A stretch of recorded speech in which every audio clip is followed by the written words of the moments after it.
시편 112편 1절부터 마지막 절까지입니다. 오늘 이 본문은 하나님의 백성들은 어떤 사람들인가 하는 것을 보여주는 그런 말씀입니다. 세 가지를 우리가 생각해 볼 수가 있는데요. 우선 1절로 3절은 복이 있으리로다라는 말로 표현을 할 수 있어요. 1절도 복이 있도다라고 끝내고 2절도 복이 있으리로다 그래요. 그래서 이 1절로 3절은 누가 복된 사람인가 하는 그런 말씀을 하고 있는데요. 1절은 이러이러한 사람은 복이 있다 하는 거고요. 2절은 그의 후손이 복이 있으리로다 해서 이제 좀 그 대상이 좀 다르기는 하지만 복이 있다라고 하는 것이 공통적으로 나오죠. 마치 여러분 복이 있도다라고 하니까 뭐를 연상케 합니까? 시편 1편하고 비슷한 그런 느낌을 받죠. 시편 1편도 복 있는 사람은 하고 악인과 복 있는 사람을 대조를 했어요. 그 시편 1편에서 복 있는 사람은 여러 가지 특징을 가지고 있었죠. 부정적으로는 악인의 꾀를 따르지 않고 죄인의 길에 서지 않고 오만한 자의 자리에 앉지 않고, 긍정적으로는 여호와의 말씀을 즐거워하고 주야로 묵상을 하는 사람이다 이렇게 이야기를 하는데, 악인들은 그렇지 않으며 그래요. 악인들은 정확히 복 있는 사람의 반대다는 거죠. 여호와의 말씀을 즐거워하지도 않고 묵상하지도 않고, 물론 순종하지 않고요. 악인의 꾀, 죄인의 길, 오만한 자의 자리에 앉아 있는 사람들이 악인이다. 그래서 그 결과가 복 있는 사람은 시냇가에 심은 나무처럼 열매를 맺지만, 악인은 그 심판을 견디지 못하고 바람에 나는 겨와 같다 이렇게 이야기를 합니다. 그런 말씀하고 오늘 본문이 똑같지는 않은데 복이 있도다라고 하는 것이 유사하다라는 이야기예요. 이 오늘 누가 그 복이 있는 사람이냐라고 할 때 그 이렇게 말을 해요. 여호와를 경외하며 그 계명을 크게 즐거워하는 자는 복이 있도다. 시편 1편에서 여호와의 말씀을 즐거워하고 묵상하는 자라고 했던 것과 유사한 부분이 있죠. 제가 오래전에 어떤 분이 이런 말씀을 하는 것을 봤어요. 그 자기 어머니하고, 이제 우리 교회 성도님입니다. 어머니하고 장모님이 둘 다 돌아가셨는데 둘 다 열심히 믿었대요. 신앙생활을 잘 했다는 거죠. 그리고 기도도 참 많이 하고. 그런데 마지막 결론을 이렇게 말씀을 하더라고요. 그런데 우리 어머니는 기복신앙이고 장모님은 바로 믿었어요 이래요. 내가 그 말씀하시는 분이 새벽기도 이거 녹음된 거 들으실 수도 있는데, 제가 저의 특징을 몇 번 말했었죠. 새벽에 저라는 사람의 특징: 집 잘 못 찾는다, 사람 기억 잘 못한다. 누가 말씀하셨는지는 기억이 안 나요. 그 우리 집사람은 저의 이런 모습이 장점이라고도 해요. 왜냐하면 누가 무슨 말을 누가 했는지를 기억하면은 좋은 말이야 좋지만, 나쁜 말 한 사람을 오래 기억하면은 여러 가지 문제가 생기는데, 저는 양 권사님이 저한테 무슨 말 했는지도 기억이 하나도 안 나요. 하나 나네요. 하나. 우리 교회 처음 오셨을 때 처음 했던 말씀, 그건 지금도 기억을 합니다만, 여러분 그 어떤 분이 그 뭐라 그럴까, 이제 지난 주일에 그랬다던가, 지난 주일에, 이번 지나온 주일에 그 새로 오신 목사님 사모님 이렇게 저 앞에 서 있는데, 어떤 분이 지나가면서 그러더래요. 들어가면서, 나 알죠? 알긴 어떻게 알아요? 나 알죠? 그럼 어떻게 알아요? 몰라요. 우리 집사람이 제 전화기를 저 핸드폰을 최근에 싹 검색을 했어요. 하여튼 내 핸드폰은 우리 집사람 건지 내 것인지 잘 몰라요. 하여튼 검색을 쭉 하더니 이러는 거예요. 아니, 우리 교회 성도라고 이름 써놓은 사람들이 여러 명 나오는 거예요. 한 10명 나왔는가 봐요. 저는 몇 명인지도 몰라요. 왜 그러느냐면 전화해가지고 목사님 저예요 하고 뭐라고 했는데 제가 모른다고 할 수 없으니까 예 그러세요. 대답을 했는데 끝나고 나서 누군지 모르니까 우리 교회 성도라고 써놨죠. 여러분, 하나님은 여러분을 다 아시는데요, 저는 여러분을 다 아는 거 아니에요. 얼굴 보면 알죠. 근데 전화기로 저예요 그러면 제가 어떻게 알아요? 천몇백 명을 다 기억할 수도 없고 이름을 제가 그러면 천재게? 저 그러면 카이스트 나왔을 것 같은데. 제가 무슨 말을 하다가 이 사람 기억 이야기까지 나왔어요. 이 말씀을 누가 했는지를 몰라요. 몰랐는데 우리 교인이 저에게 한 말이에요. 그 자식의 평가가 한쪽은 잘 믿는 것처럼 보였는데 기복신앙이에요. 한쪽은 똑같이 잘 믿었는데 진짜 신앙이에요. 사람도 아는데 하나님은 더 정확하게 알죠. 이 자식은 잘못 판단했을 수도 있어요. 하나님은 잘못 판단할 리가 없는 거죠. 그래서 하나님께서 복 있는 사람이라고 할 때 그 기준이 뭐냐 하는 것을 오늘 이 본문이 우리에게 지금 말해주고 있는 겁니다. 여호와를 경외하는 것. 우리가 예수는 믿는데 예수님을 경외하지는 않아요. 하나님을 믿는데 하나님을 경외하지는 않아요. 경외라는 것은 두려움과 존경과 사랑과 이런 걸 담은 단어예요. 그런 신앙을 가진 사람이 복 있는 사람이다. 여호와를 경외. 여호와를 경외하는 것이 구체화된 것이 뭐냐? 그게 그의 계명을 지키는 거죠. 그것을 즐거워하는 것이죠. 그래서 하나님의 말씀, 이 계명이라는 건 말씀이니까 말씀을 그냥 즐거워하는 정도가 아니라 크게 즐거워하는 자. 하나님의 말씀을 읽는 것 싫어하고 듣는 것 지겨워하는 사람은 하나님을 경외하는 자가 아니고 복 있는 사람도 아니에요. 그래서 이 본문은 그런 의미에서 시편 1편하고 닮았다라고 하는 겁니다.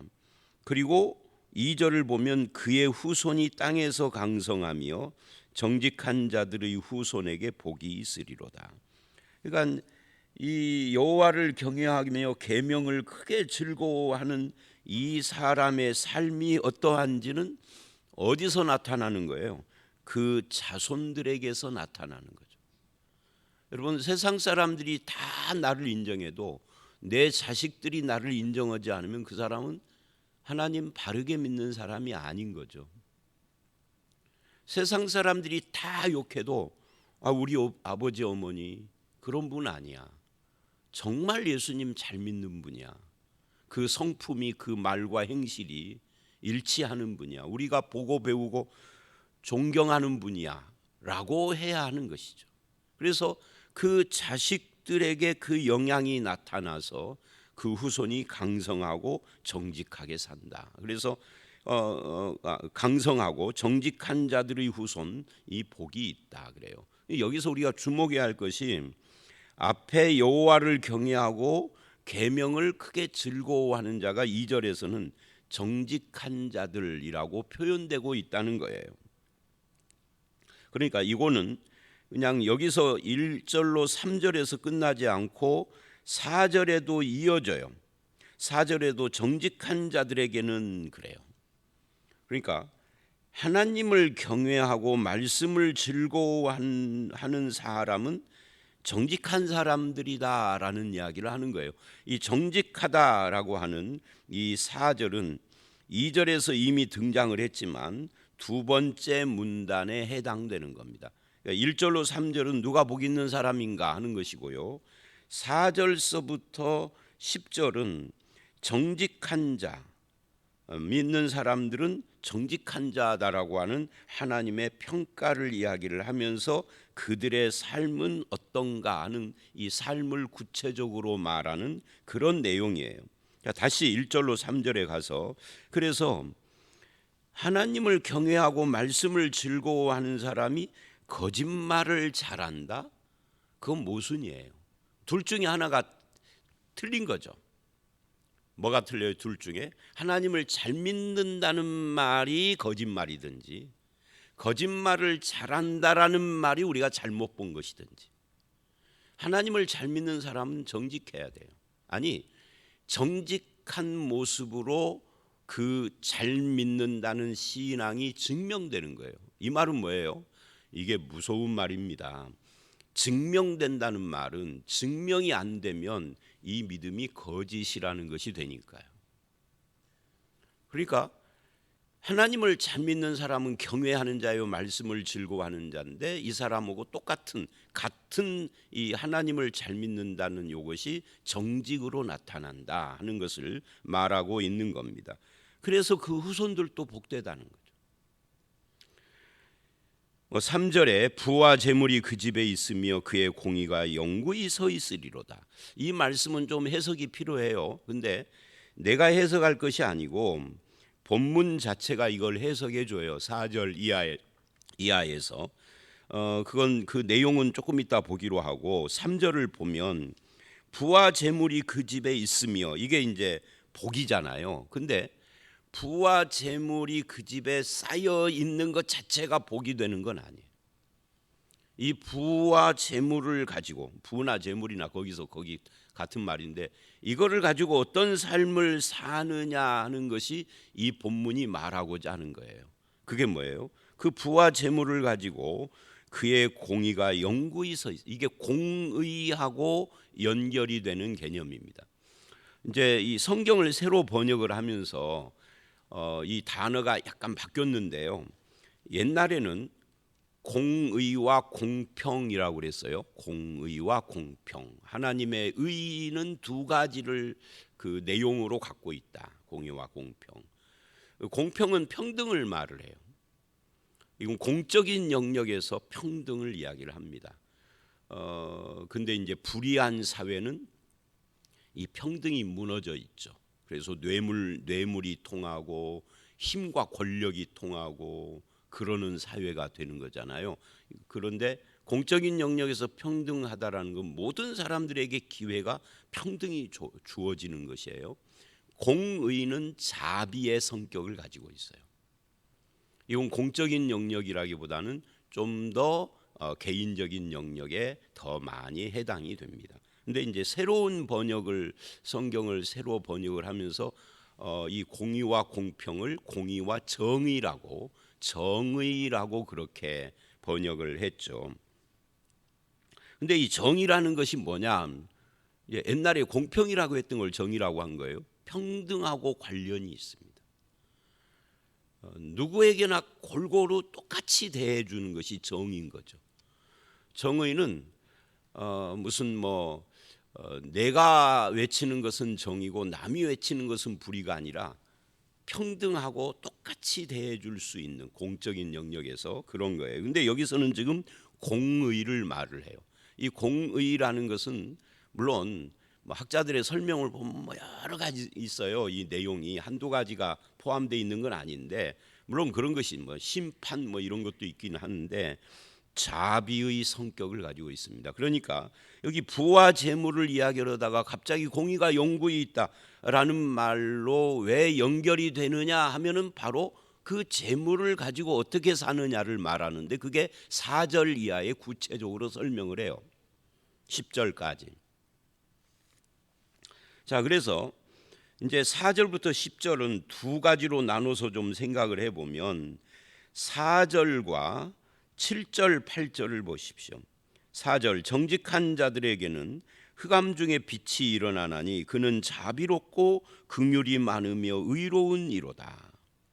그러니까 앞에 정직한 자가 2절에 나와서 이 사람이 여호와를 경외하고 말씀을 즐거워하는 믿는 사람이에요. 근데 이 믿는 사람은 흑암 중에 빛이 일어나는데, 왜냐하면 그는 자비롭고 긍휼이 많아서 의롭기 때문이다. 성경이 말하는 의라고 하는 것의 특성이 뭔지를 지금 보여주고 있는 겁니다. 자비롭고 긍휼이 많으며예요.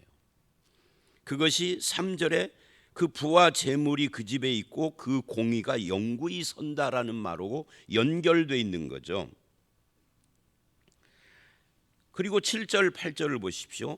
그는 흉한 소문을 두려워하지 아니하며 여호와를 의뢰하고 그 마음을 굳게 정하였도다. 그 마음이 견고하여 두려워하지 아니할 것이라. 그 대적들이 받는 보응을 마침내 보리로다. 그러니까 이 정직한 사람, 즉 믿는 자는 이 본문에서 두 가지 특징을 갖죠. 한 사람은 4절이 말하는 그는 자비롭고 긍휼이 많으며 의로운 자고, 7절로 8절은 그는 두려워하지 않는 견고한 마음을 가지고 사는 사람이다, 이렇게 말을 해요. 아까 제가 어떤 분 이야기를 했는데요, 또 다른 어떤 분이 안 믿다가 교회를 다니게 됐는데 자기 친구에 대해서 이렇게 말을 했어요. 그 친구는 예수를 믿는데, 저한테 한 말이에요. 우리 교회 등록을 해가지고 이제 처음 예수 믿은 사람인데 이렇게 말을 하더라고요. 자기 친구 이야기를. 그 친구는 예수님을 믿는데 사악한 놈이고요, 이래요. 제가 그 말을 듣고 별 반응을 안 했지만 속으로는 깜짝 놀랐어요. 겉으로는 아무렇지도 않게 그냥 웃는 모습으로 들었는데, 아니, 여태까지 안 믿다가 이제 처음 예수를 믿기로 우리 교회 온 사람입니다. 근데 그분이 자기 친구 이야기를 어쩌다가 하면서 그 친구는 예수님을 믿는데 사악하대. 이게 말이 되는 거예요? 믿는다와 사악함이 어떻게 공존하고 같이 가죠? 근데 이게 이론적으로는 불가능한 겁니다. 근데 현실적으로는 있어요. 있는데 어느 정도 있느냐면 많이 있죠. 예수 믿는데 사악한 놈들. 거기에 혹시 내가 들어가지는 않나? 여러분도 생각해 보셔야 합니다. 자, 만약에 그렇다면 여러분 잘 믿는다는 것이 가짜인 겁니다. 오늘 이 본문이 그 이야기를 하는 거예요. 믿는 사람은 정직한 자예요. 그리고 정직한 자는 자비롭고 긍휼이 많으며 의로운 사람이다, 이렇게 이야기를 합니다. 자기만 아는 사람이 아니다는 이야기죠. 그 성품을 이야기를 하는 겁니다. 그리고 7절에 이 사람은 흉한 소식을 들어도, 흉한 소문이 들어도 두려워하지 않는다. 갑자기 닥치는 고난이 나에게 임해도 두려워하지 않는다. 마음이 견고하기 때문이다, 이렇게 이야기를 합니다. 믿는 사람은 하늘의 소망, 하나님에 대한 소망이 있기 때문에 믿는 사람도 두렵고 그럴 때가 있죠. 두려우면 안 믿는 사람이다, 이 말이 아닙니다. 궁극적으로는 소망의 사람이기 때문에 안 흔들리는 거예요. 처음에는 어쩔지 몰라도. 근데 그런 특징을 가지고 있다, 그 말이. 그래서 이 사람의 성품이 이미 4절 하반절에서 본 것처럼 자비롭고 긍휼이 있고 의롭고, 그리고 5절을 보면은 이렇게 말을 해요. 남에게 은혜를 베풀며 구워주는 자는 잘되나니 그 일을 정의로 행하리로다.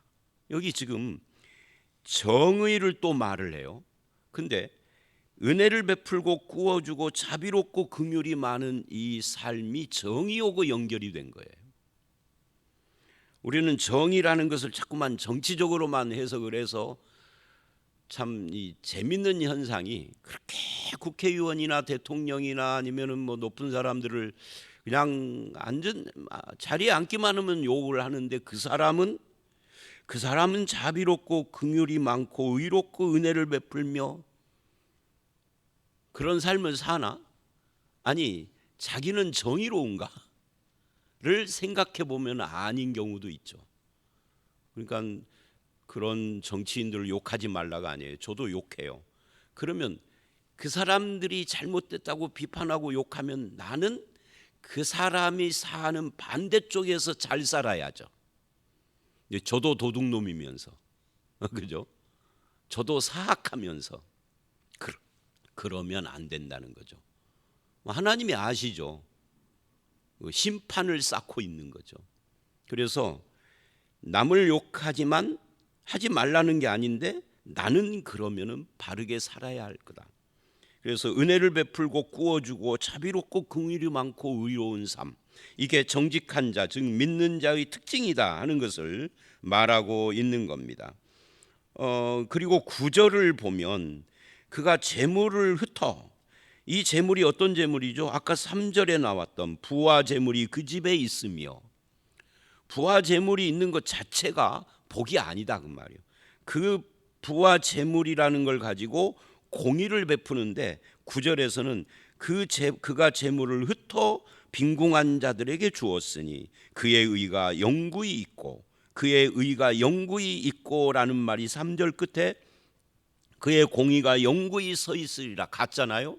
그러니까 결국은 부와 재물을 많이 갖는 것은 복이 아니다 그 말이에요.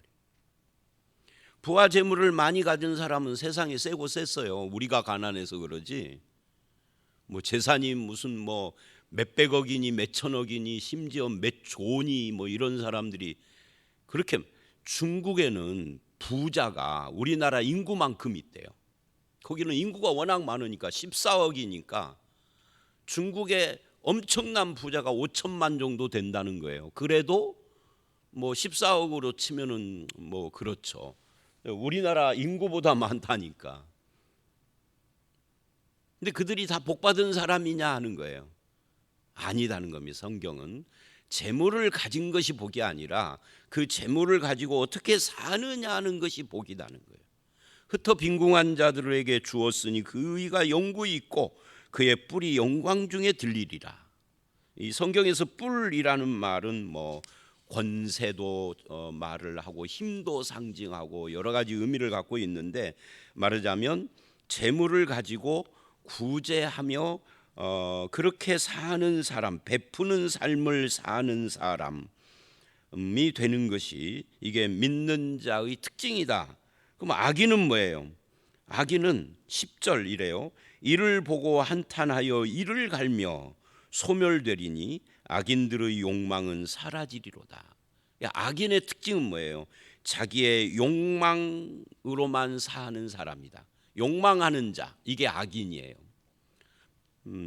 의인 또는 믿는 자도 욕망은 있어요. 인간은 다 욕망이 없으면 인생 못 삽니다.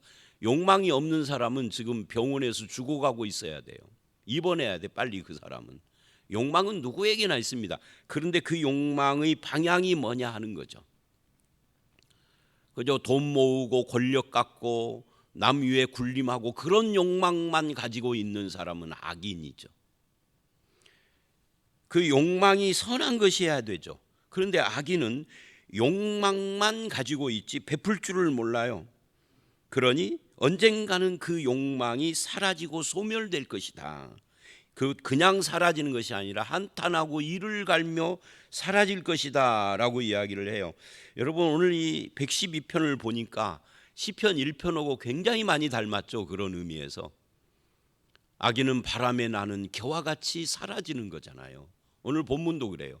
근데 의인은, 즉 여호와를 경외하는 자는 그 의가 영구히 있고, 영구히라는 것과 사라짐이라는 것이 대비돼서 결론을 내리고 있는 겁니다.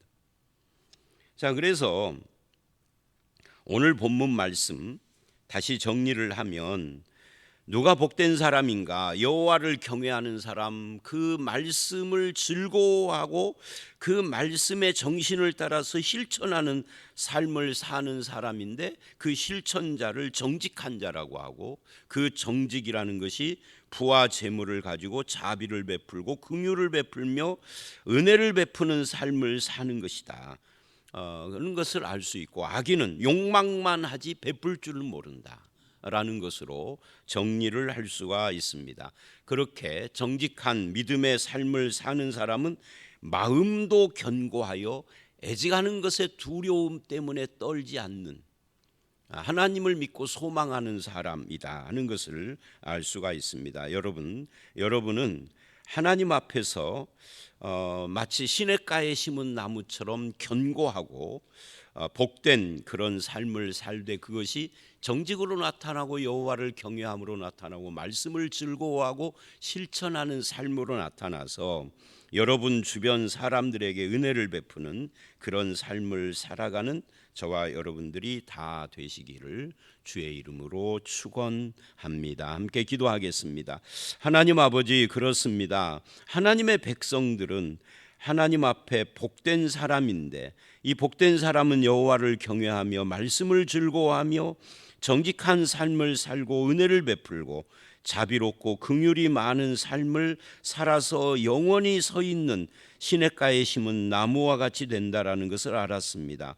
악인은 욕망만 하지 하나님을 경외하지도 말씀을 즐거워하지도 정직한 삶을 살지도 베풀지도 않는 것도 봤습니다. 주님, 우리가 어떤 자리에 설 것인가 방향이 확실해지게 하시고 참 믿는 자로서 하나님의 말씀을 즐거워하고 실천하는 저희 모두가 되게 해 주시옵소서. 우리를 위하여서 이 땅에 오신 예수 그리스도가 탄생한 성탄을 기념하는 전야입니다. 오늘과 내일 성탄의 주님 앞에서 우리를 돌아보게 하시고 정말로 주님 앞에 정직하고 신실한 믿음으로 사는 우리 모두가 되게 해 주시기를 간절히 바라올 때 예수님 이름으로 기도드려 싸움나이다. 아멘.